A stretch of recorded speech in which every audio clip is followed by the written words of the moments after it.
Court से भी ये फैसला आ गया, तो उसके बाद हरियाणा सरकार ने सबसे पहले इसे लागू किया है। किस तरह से देखते हैं? एक ये बहुत लंबे समय से चली हुई है हमारे समाज की मांग थी। सरकारें आई गई, किसी ने भी इसकी तरफ ध्यान नहीं दिया।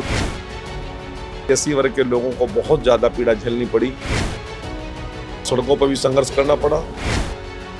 सुप्रीम कोर्ट ने रिजर्वेशन के वर्गीकरण को लेकर जो फैसला दिया था, हरियाणा कैबिनेट ने उसके ए और बी कैटेगरी को लागू कर दिया है। उसको लेकर के आज डीएससी समाज जो है वो मुख्यमंत्री हरियाणा का धन्यवाद करने के लिए पहुंचा था और ये मुलाकात करवाई थी कैबिनेट मंत्री कृष्ण बेदी ने। बातचीत कर लेते हैं। सर, जिस तरह से देखा गया कि सुप्रीम कोर्ट से भी ये फैसला आ गया, तो उसके बाद हरियाणा सरकार ने सबसे पहले इसे लागू किया है। किस तरह से देखते हैं? देखिए, एक ये बहुत लंबे समय से चली हुई है हमारे समाज की मांग थी और बहुत सी सरकारें आई गई, किसी ने भी इसकी तरफ ध्यान नहीं दिया। 1982 से लोग चले हुए थे संघर्ष को लेकर और 1982 से लेकर 1994 के अंदर श्रीमान भजनलाल जी की सरकार ने इसको लागू करने का काम किया था। परंतु 2005 में जब भूपेंद्र सिंह हुड्डा जी की सरकार बनी तो इस उच्च न्यायालय का हाई कोर्ट का एक फैसला आया। हाई कोर्ट का फैसला तो पंजाब के खिलाफ भी आया था, परंतु पंजाब की सरकार ने रातों रात उसको विधानसभा का सत्र बुलाकर उसको पारित कर दिया और पंजाब के लोगों को राहत तो मिल गई, परंतु हरियाणा के एससी वर्ग के लोगों को बहुत ज़्यादा पीड़ा झेलनी पड़ी और वो पीड़ा जो झेली उसके कारण हरियाणा प्रदेश के लोगों को सड़कों पर भी संघर्ष करना पड़ा और सुप्रीम कोर्ट के बीच में लड़ाई लड़नी पड़ी। लगभग जुलाई के महीने में ये फैसला एससी वर्ग के पक्ष में आया और उन्होंने निर्देश दिए कि हरियाणा सरकार इसको इम्प्लीमेंट करे। हमारे हरियाणा के लोकप्रिय मुख्यमंत्री नायब सिंह सैनी जी ने रातों रात उस फैसले को इम्प्लीमेंट करने की योजना बनाई, परंतु कुछ अड़चनें थी, उनको दूर किया। परंतु जैसे ही उनको लागू करने का समय आया तो माननीय चुनाव आयोग ने वो आचार संहिता जो लगाई, आचार संहिता लगने के बाद वो मामला उसमें फंस गया। उसमें जो मामला फंसा उसके कारण उसको इम्प्लीमेंट नहीं किया। लोगों में निराशा थी बड़ी, परंतु नायब सिंह सैनी जी ने एक विश्वास दिलाया कि आप हमारी सरकार बनाने का काम करें, हम इस फैसले को पहले ही कैबिनेट में लागू करने का काम करेंगे। मैं आभार प्रकट करता हूं मुख्यमंत्री जी का। 18 तारीख को पहली कैबिनेट हुई और लोगों के विश्वास को बहाल करने के लिए मुख्यमंत्री जी ने फैसला इम्प्लीमेंट कर दिया। तो इसके लिए मुख्यमंत्री जी का आभार प्रकट करने के लिए हरियाणा प्रदेश के बहुत से शैक्षणिक, सामाजिक, धार्मिक संगठन आज मुख्यमंत्री आवास पर आए थे।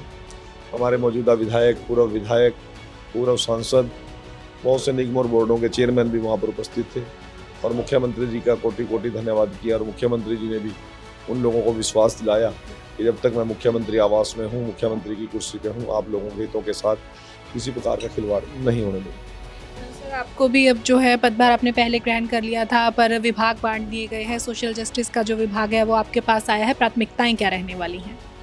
प्राथमिकताएं तो बहुत सी हैं, परंतु जो हमने संकल्प पत्र चुनाव से पहले हमारे केंद्रीय नेतृत्व ने और प्रदेश के नेतृत्व ने तय किया था, सबसे पहली प्राथमिकता हमारी वो रहेगी कि हम संकल्प पत्र को लागू कर सकें। और उसके लिए हमारे 2 बार पहले लोगों ने सरकार बनाई, लोगों की उम्मीदें भी बढ़ी।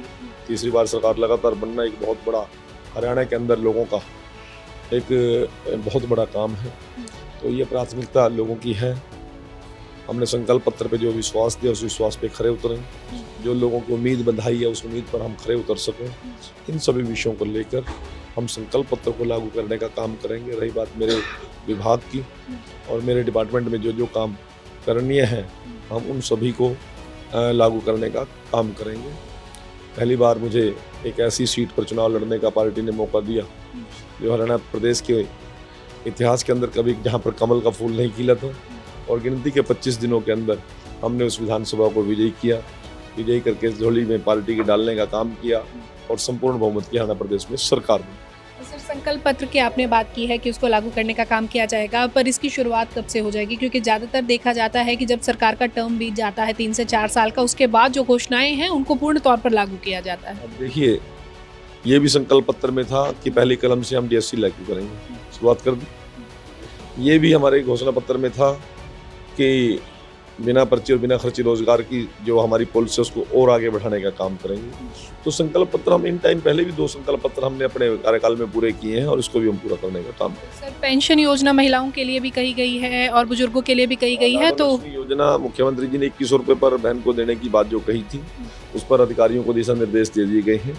शीघ्र इस पर पॉलिसी बनाकर इम्प्लीमेंट करने का काम करेंगे और बहनों को मैं विश्वास दिलाता हूँ कि नायब सैनिक उतना ही कहता है जितना वो करता है और जितना करता है वो उतना ही बोल दिया उन्होंने, और उसको जो बोल दिया तो ऐसा दृढ़ निश्चय मुख्यमंत्री जो कभी भी अपनी बात से नहीं मुकरता, नहीं अपनी बात से मुड़ता, तो उसने जो घोषणा की है वो जरूर लागू होगी, अक्सर तक लागू होगी। सर, अधिकारियों को लेकर के बड़े बयान सामने आ रहे हैं, चाहे वो बिजली मंत्री अनिल विज हों या राव नरबीर हों, उनको लगातार चेताते हुए नजर आ रहे हैं कि जो भ्रष्ट होगा एक तो उसे नहीं बीच बख्शा जाएगा, और साथ ही साथ काम को लेकर के बड़ा जो है उन्हें कहा जा रहा है। देखिए, अब किस मंत्री ने क्या बयान दिया मैंने नहीं सुन पाया, परंतु मैं एक बात कहता हूँ कि प्रशासन का चुस्त दुरुस्त तो होना ही चाहिए। ये डेमोक्रेसी है, लोगों के लिए सरकार बनी है, लोगों के द्वारा बनी है और लोगों के बीच से जो आदमी आए उनको ही चुन के भेजा है, तो लोगों की समस्याओं का समाधान करना हमारी जिम्मेवारी बनती है। और अधिकारी हमारा सबसे बड़ा इंस्ट्रूमेंट है किसी भी इम्प्लीमेंटेशन करने के लिए। हम तो केवल योजनाएं बना सकते हैं, उसके लिए बजट दे सकते हैं, परंतु एग्जीक्यूटिव पावर तो अधिकारियों और कर्मचारियों के पास है। वो हमारे संसाधन हैं, हमारे एसेट्स हैं। उनको भी जब सर मुख्यमंत्री रात के 2:30 बजे तक जागते हैं, लोगों की चिंता करते हैं, तो अधिकारी क्यों ना चिंता करें।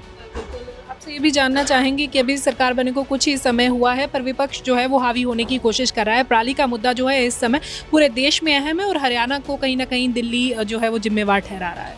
मैं तो आपकी इस बात से सहमत नहीं हूँ। कहाँ है विपक्ष? कांग्रेस की तरफ से भी बयान आए हैं। कहाँ है विपक्ष? अभी तो कांग्रेस इकट्ठी तो हो जाए पहले।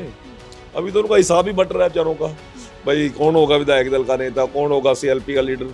अब उनके बेचारों के अपना मामले बिगड़े पड़े हैं। अभी तो वो शायद वेंटिलेटर पे है, तो अभी तो वो पता नहीं कहाँ पड़े हैं। कोई ऐसा विपक्ष वाला मुद्दा है नहीं और विपक्ष को तो जनता ने धराशायी कर दिया। और यदि कोई पराली की बात है तो मुख्यमंत्री जी ने बड़ा अच्छा बयान दे दिया है, लोगों को बीच में कह दिया है कि मैं आपसे अपील करता हूँ कि पराली का निस्तारीकरण करें, उनको जलाएं मत।